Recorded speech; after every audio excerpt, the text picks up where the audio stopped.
Hari Om.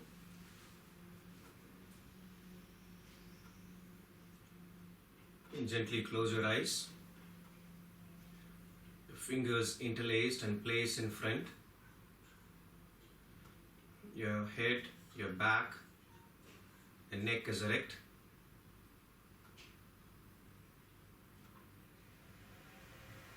Your breathing is normal.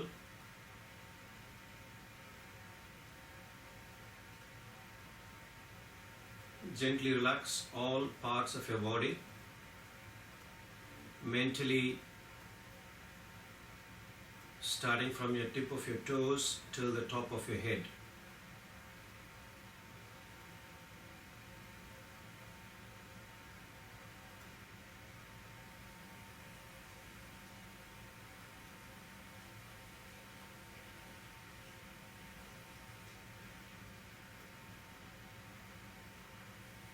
Next, attend to your mind.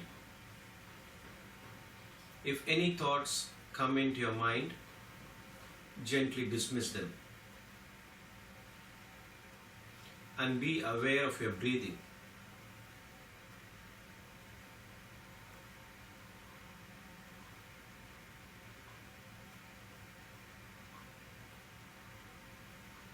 We will chant the mantra Om, followed by the invocatory prayer.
Sahana vavatu, sahanau bhunaktu,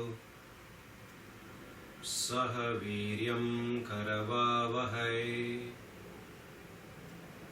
tejasvinavaditamastu mavit vishavahai.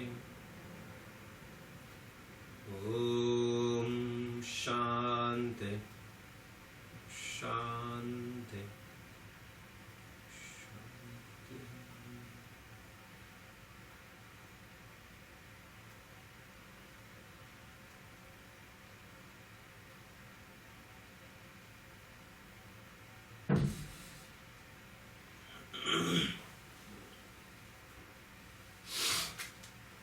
We will chant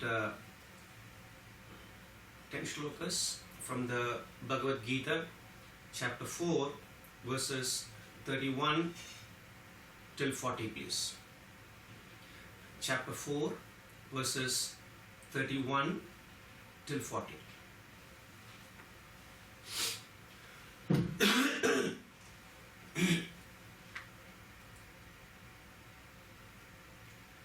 Yajñasishtamrutabhujaham yanti brahma sanatanam nayam lokostya yajñasya kutonyah kuru sattama yevam bahuvidha yajñaha vitatha brahmano mukhe कर्मजान् विद्धितान् सर्वान् एवं ज्ञात्वा विमोक्ष्यसे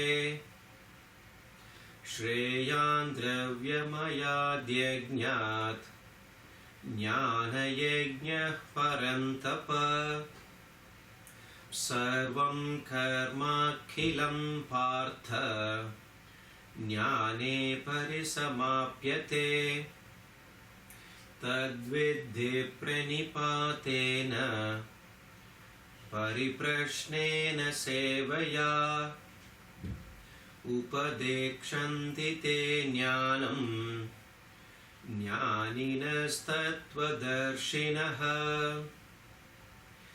यज्ञात्वा न पुनर्मोहम् एवं यास्यसि पाण्डव येन भूतान्यशेषेण द्रक्ष्यस्यात्मन्यथो मयि अपि चेदसि पापेभ्यः सर्वेभ्यः पापकृत्तमः सर्वं ज्ञानप्लवेनैव वृजिनं सन्तरिष्यसि यथैधांसि समेन्दोऽग्निः भस्मसात् कुरुतेऽर्जुन ज्ञानाग्निः सर्वकर्माणि भस्मसात् कुरुते तथा न हि ज्ञानेन सदृशं पवित्रमिह विद्यते तत्स्वयं योगसंसिद्धः कालेनात्मनि विन्दति श्रद्धावान् लभते ज्ञानं तत्परसंयतेन्द्रियः ज्ञानं लब्ध्वा परां शान्तिम् अचिरेणाधिगच्छति अयज्ञश्रद्धधानश्च संशयात्मा विनश्यति नायं लोकोऽस्ति न परः न सुखं संशयात्मनः. There are two more shlokas, 41 and 42 in chapter 4. So we will take up those two shlokas also. We will chant again from shloka number 40.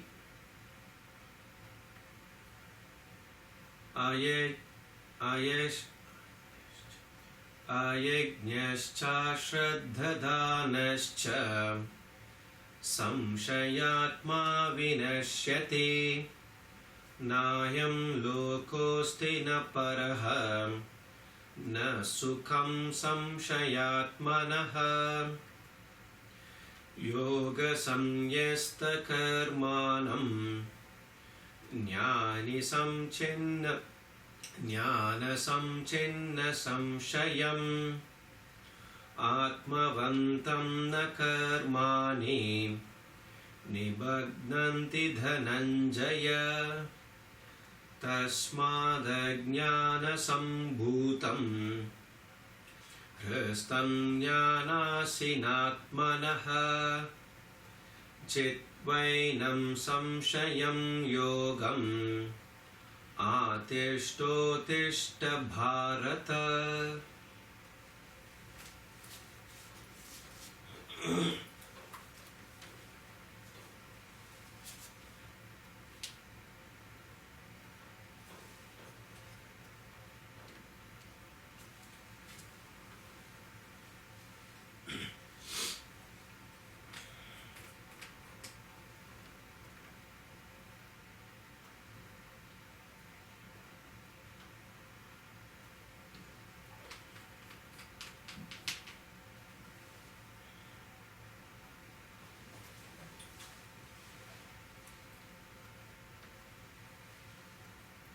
In the previous session, we were discussing about the significance of Om.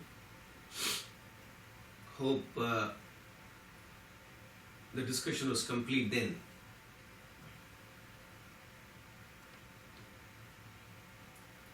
Today, we will talk about the vital role of the intellect.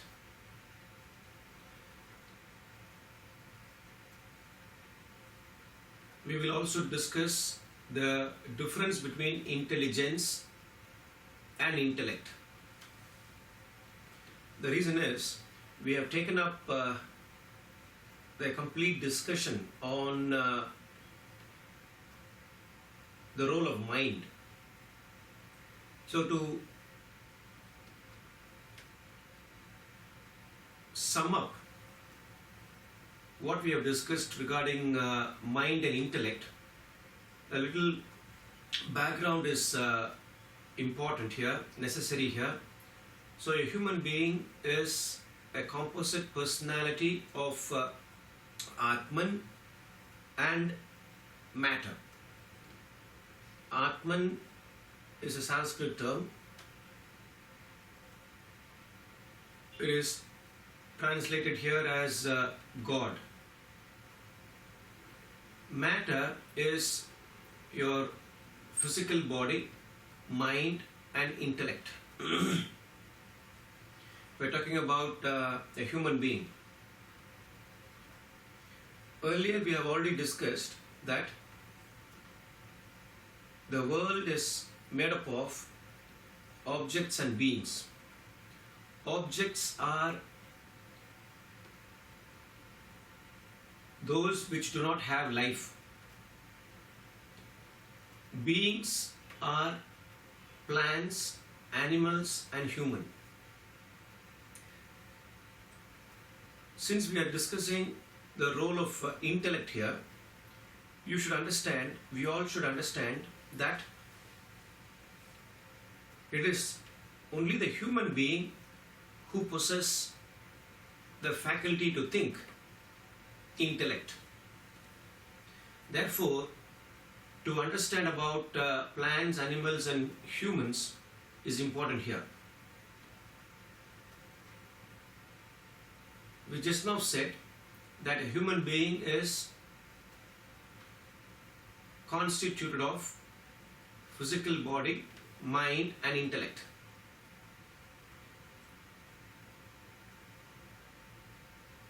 Plants have a physical structure.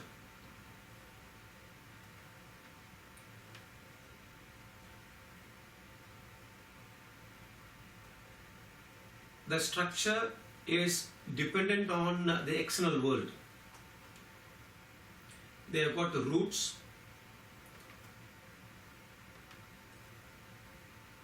the branch, the leaves, etc. So that is what I am terming here as the physical structure, the physical body. Plants cannot feel the way how a human being is feeling various emotions. Plants cannot feel emotions. Plants cannot think.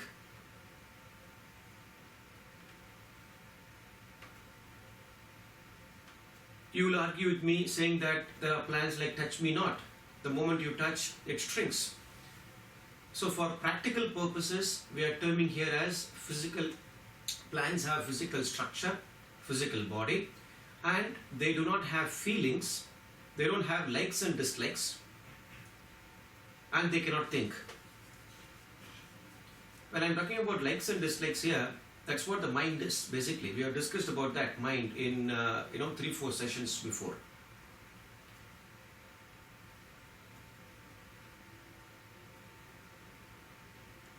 Whether you pour pure water, distilled water or dirty water, plants do not say, why are you pouring dirty water, onto my roots?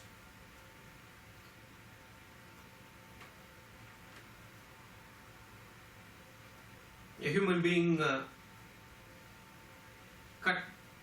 is shifting a place.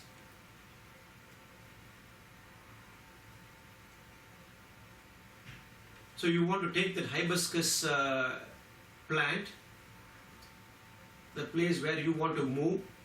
So you are cutting a stem and taking it along with you. Or a rose plant. The plant will not say, why are you doing this? On the roadside, on the middle of the road there is a big tree. So in order to ease the traffic, the government decides, the municipality decides that we are going to remove the tree. The tree is not going to say, is not going to hold any candle and say, no, you can't do this. We cannot argue this way. For practical purposes, plants do not have feelings, likes and dislikes. That's the point of discussion here. And they cannot think. And the second point to be remembered here is dependent on external world. The plant kingdom is dependent on external world. There are creepers. If they don't have the support, they die. Grapes, bitter gourd, snake gourd, pumpkins, jasmine.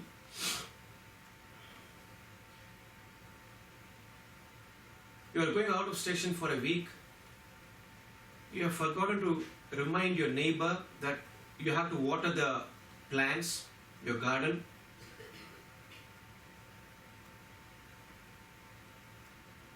Ten days later, you come back and you see the garden is dry.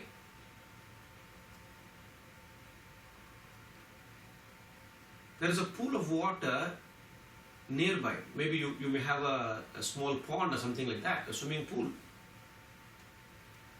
You can't argue with the plants and the trees there and say, how foolish you have been. I have forgotten to inform the neighbor. Why can't you help yourself? If the water is there at the roots, plants will grow. Otherwise, it won't. Maybe a few roots, along with the soil, they can suck little water from the nearby place, but they can't travel 2 kilometers or 5 kilometers and then draw water and pour at its roots. Dependent upon the external world. So these two, which is very important here, that is, plants have a physical structure, a physical body, no mind and no intellect, and dependent upon the external world. Next will be the discussion on animals. They have a physical structure, physical body. They have powerful likes and dislikes, emotions.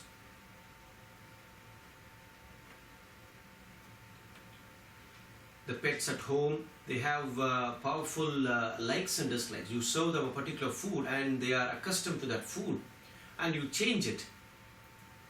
They will not eat. They will forego. The plate is, you have served food and you have gone to work. You come back, since the pet does not like that food, it stays there.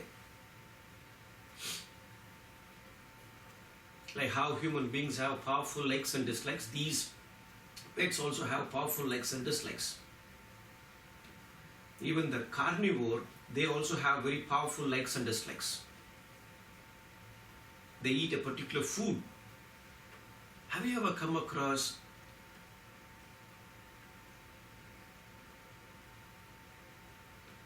a tiger eating a snake?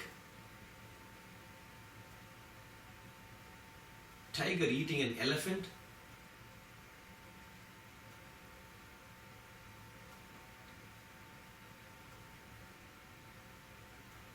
They have, you may ask, who has designed this?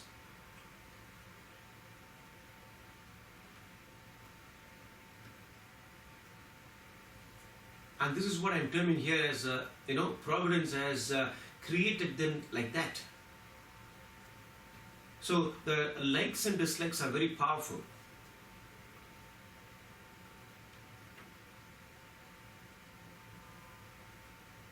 They have feelings, especially when towards the young ones, monkeys towards the young ones, the carnivores towards their cubs,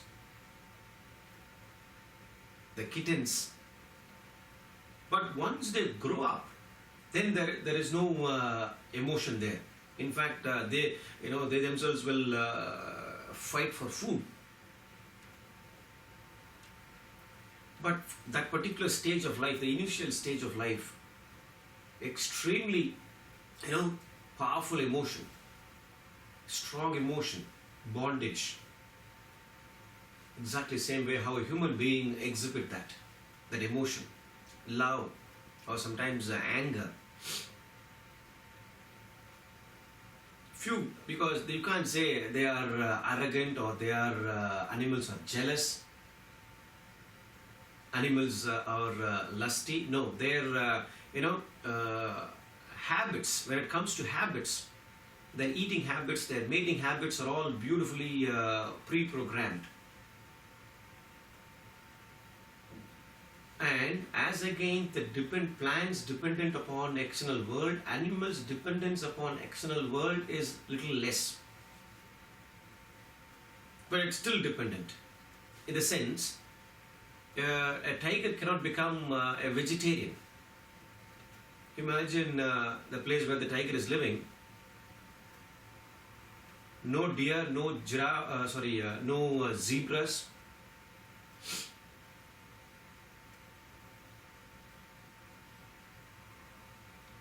The food the tigers, the lions eat, that type of food is not there.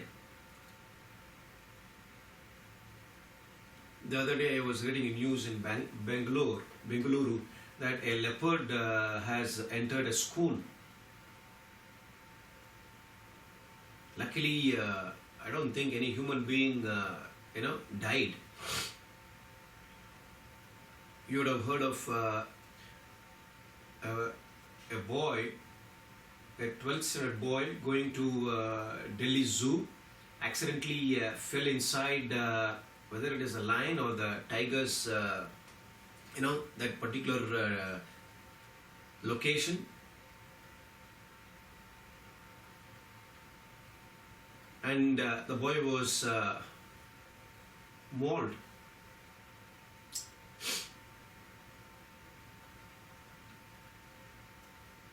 People were taking, the video of that, and it was put up in the social media.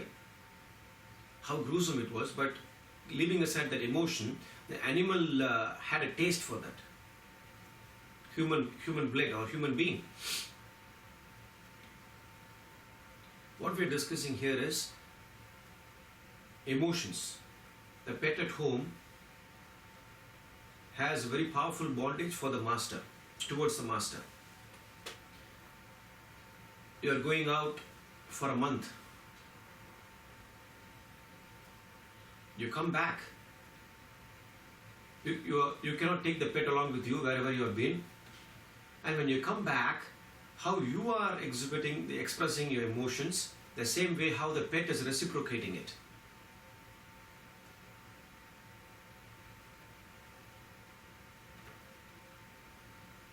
Or the master is angry with the pet, and sometimes the master has beaten the pet, and for 1 or 2 days the pet doesn't express love towards master.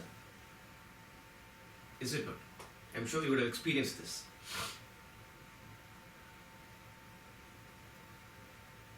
So plants have a physical body, no mind and no intellect, dependent upon the external world.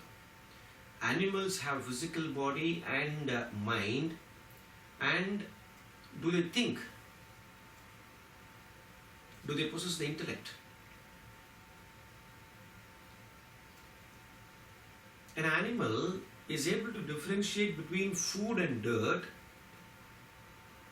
master and a stranger. This cannot be equated to the thinking how human beings can think. This is rudimentary thinking.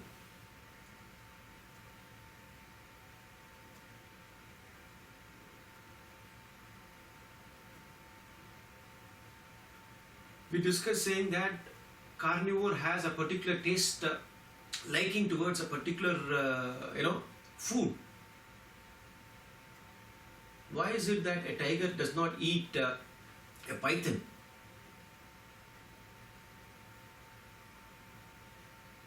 Even in Big Cat Diary, you would have seen on all these carnivores hunting zebras or deer. Have you ever seen a tiger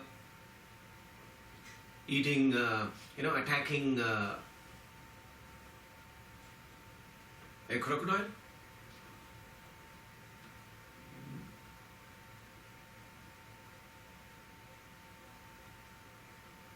That kind of environment is not created at all.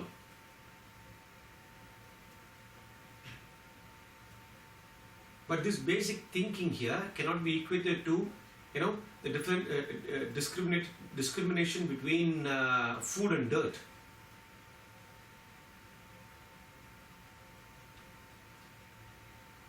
The basic thinking, the rudimentary thinking cannot be equated to the way how human beings think. And dependence upon the external world is far better than plants, but definitely not the way how human beings have adapted to this world. When it comes to human beings, a human being has physical body, a human being has varied emotions, positive, negative, and a human being alone can use his thinking.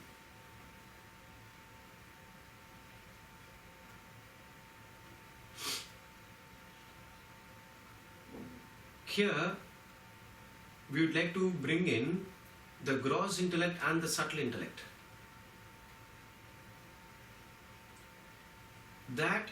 Basically, intellect means faculty to think, to discriminate, judge, decide. So when we are using a thinking in the terrestrial world, should I go for vegetarian food or non-vegetarian food? Should I be a vegetarian or a non-vegetarian? So when you have chosen that you are going to be a vegetarian and you are there in a party, should I go for one more helping or not? Even that, what dress that you should wear. This is also thinking. What profession should I choose? Should I be in business or should I be a salaried person? Should I be an engineer or a doctor? This is thinking pertaining to the terrestrial world. Even the person in a scientist working in Sriharikota or working in NASA is thinking about, is there anything on Mars? Is there life on Mars? The subject of discussion may be subtle, but still the discussion is pertaining to the terrestrial world. Hence, the gross intellect is utilized there. The moment a person is able to think beyond the terrestrial world, is there anything called the transcendental? Then the gross intellect ceases to function. You bring in subtle intellect. Sthula Buddhi, gross intellect, and Sukshma Buddhi, Sukshma subtle Buddhi, intellect.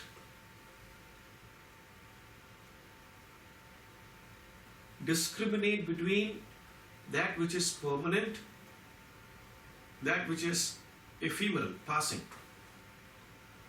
that which is real and that which is unreal. This discrimination is done with the help of the subtle intellect. A human being alone possesses intellect.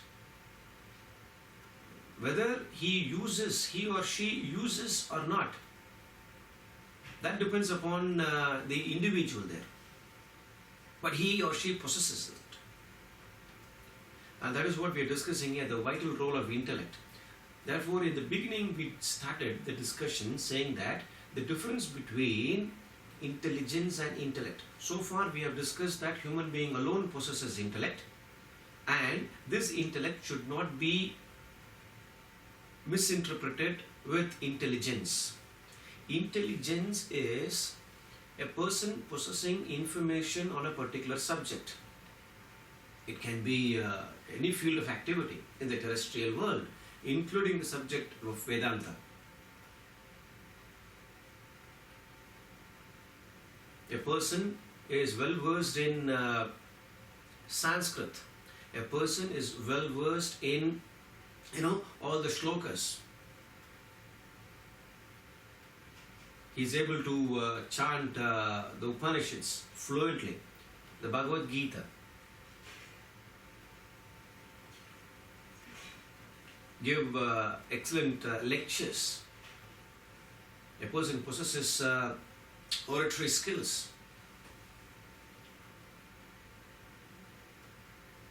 A person is intelligent in field of software, computer science, medicine, or any engineering field. A person, intelligent in field of business, sport. This is intelligence, and this we gain by going to a particular school or university. Even Bhagavad Gita, you go to an institution and you learn it, or you have a book and you learn it. But there is a difference between intelligence and intellect. When we are talking about intellect here, a person who is able to think, person possessing knowledge alone doesn't make a person intellectual. A person possessing intelligence need not be an intellectual. So when we are talking about intellect and intellectual, a person intellectual is a person who has control over one's own whims and fancies of the mind. A person who has a powerful intellect may not be an intelligent person in the sense a person need not possess any university degree. Hope I am making it clear here. A person who is an intelligent person has gone to school and university and is occupying a high position in the industry, in any field of activity, but does not have any control over one's own whims and fancies of the mind. A person does not have control over one's emotions.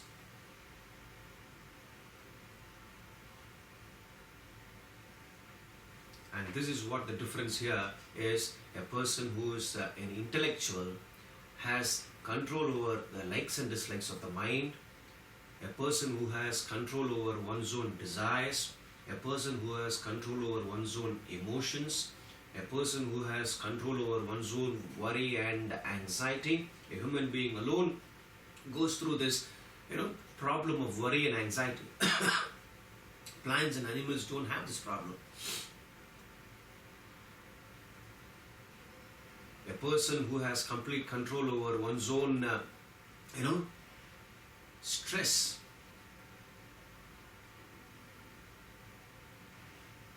A human being alone goes through stress management. Plants and animals, I don't think, has, stress management.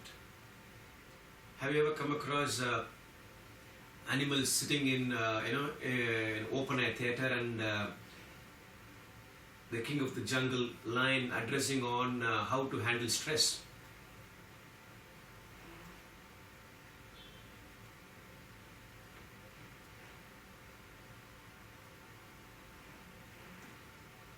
So, this is what the topic of discussion here, vital role of intellect. How do we develop this intellect? Like how we go to school and university and gain information and we become intelligent in a field of activity. Same way, right from beginning, we have to exercise this faculty to think, to discriminate. And this can happen only when you start questioning right from young age. Unfortunately, questioning has been stifled. Many a times you will find, even I myself, I remember asking my parents, especially my mother, about, what is this? You hear somebody near and dear passed away. They don't take children along with them, the place to their houses where someone has passed away. The dead body is lying there. Still the rituals are being performed. So even the inmates of the house, they keep the children away because they think that they may get frightened. I remember asking, what is death? Where does a person go after death? Why does a person die? One person has, goes to sleep and the next morning he doesn't wake up. Other person meets with a gruesome accident, suffer in hospital for many days and then die, breathes last.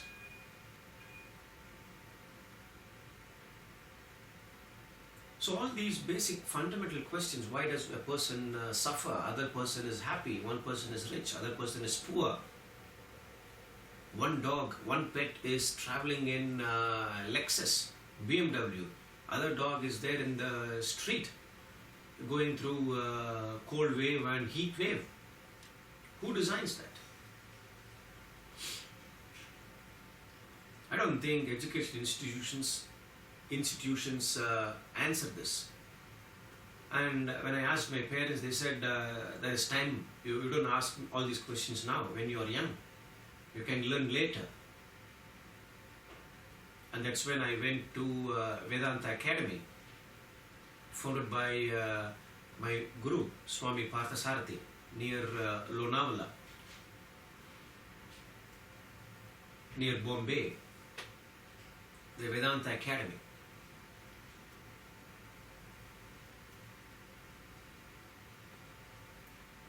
So questioning is the basis, the fundamental for developing intellect. Even for that matter, those who are going to educational institutions, how many of us question the facts? Newton has rediscovered the G-force. On what basis we accept that? So there are, science textbooks, mathematics textbooks, social science, etc. We may memorize them. We may become intelligent by gathering information. But how many of us question the basic facts? On what basis that particular author has put in that particular information? Why not when a student is studying in grade 5, why can't information from grade 10 that is there in for grade 10 or grade 12 or that is there in graduation, why can't we put it when the child is in grade 5? Why can't the mind digest those information?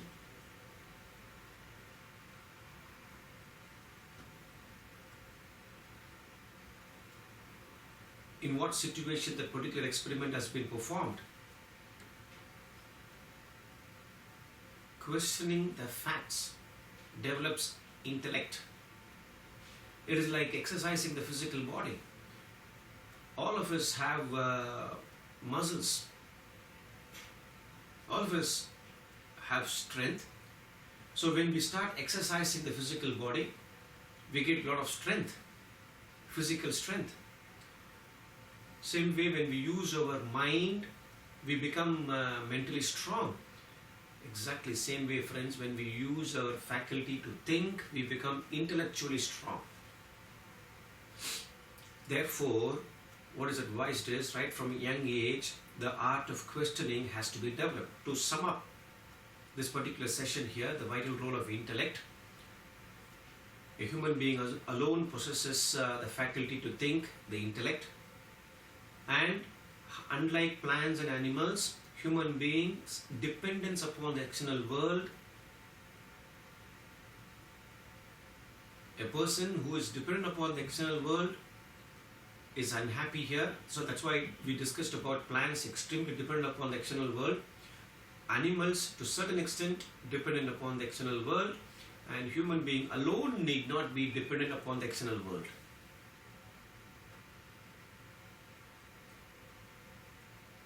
Therefore, a human being is a masterpiece, a unique creature. And to develop intellect, we need to question the free reasoning, free questioning, prashnena. How do you question? With that understanding that I do not know, not with that arrogant attitude. And this is what the role of intellect is. So when a person starts questioning, then a person, is clear. The clarity is there. And once a person starts questioning in all spheres of activity, there will be clarity. And once the mind is given a proper direction, then a person is also peaceful. So in order to be peaceful, we bring in selfishness and unselfishness. When a person is selfish, peace of mind is lost. When the person is unselfish or selfless, the mind is peaceful. So by using intellect, a person is clear. Clarity in thinking is there. Therefore, a person is productive in any field of activity, keeps the mind peaceful, being unselfish, working for a cause, and with productivity and peace, a person achieves success or excellence. We will continue the discussion again. Thank you so much. Hari Om.